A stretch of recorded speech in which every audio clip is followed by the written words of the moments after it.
Shalom Uvracha.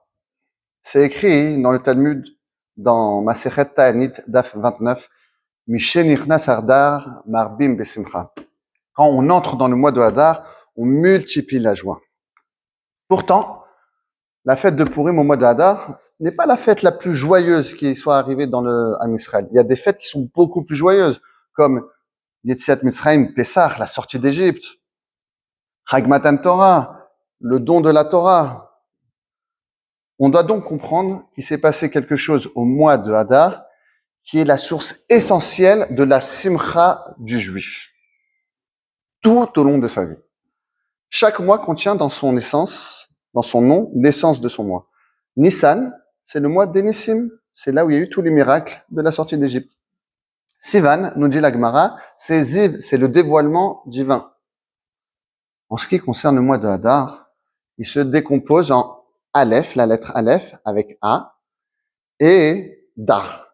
Aleph, ça veut dire le Dieu unique. Dar, en aramide, c'est qui habite. Donc, ça signifie que Aleph, Dar, Akadosh Baruch Hu habite. La lettre Aleph se décompose de la lettre Yud en haut, Yud en bas, et Vav en oblique. Cet ensemble, ça fait 26. Yud, Yud, 10, Vav, 6. 26, c'est la valeur numérique du plus haut nom divin, le tétragramme, le Shama Mefourash, Yud Ke Vav Ke, que même nos ancêtres, Avraham Avinu, Yitzhak Avinu, Yaakov Avinu, n'ont pas pu connaître. Comme c'est écrit dans la paracha, Lo Odieni et Hashem Shlemi. En résumé, le mois d'Adar signifie Aleph Dar. Dieu habite, il est là. En ce mois, nous réalisons, sans l'ombre d'un doute, que Akadosh Baruch Hu est présent avec nous. Même si les situations les plus difficiles, les plus désespérées qui soient, comme un terrible décret tel qu'il a été dans l'histoire de Purim contre les Juifs, par l'homme le plus puissant du monde, Assuérus Ahashverosh, aujourd'hui, c'est Ahmadinejad, Poutine.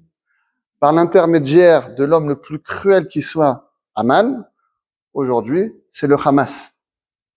Akadosh Baruch Hu est là.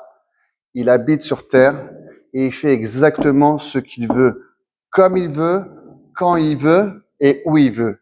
Et cela toujours pour notre bien, toujours pour le bien du juif d'Israël. Et ça, c'est la plus grande simcha qui soit, car lorsqu'un homme pense qu'il est seul à affronter les nisyonotes, les confusions, les obstacles matériels, spirituels, ruchani, gashmi, alors il rentre dans une tristesse, dans une atzivut.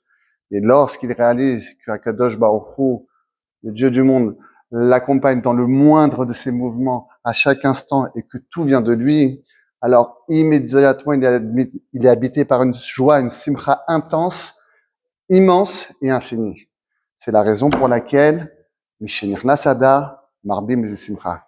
Quand le mois de Hadar rentre, on multiplie la joie.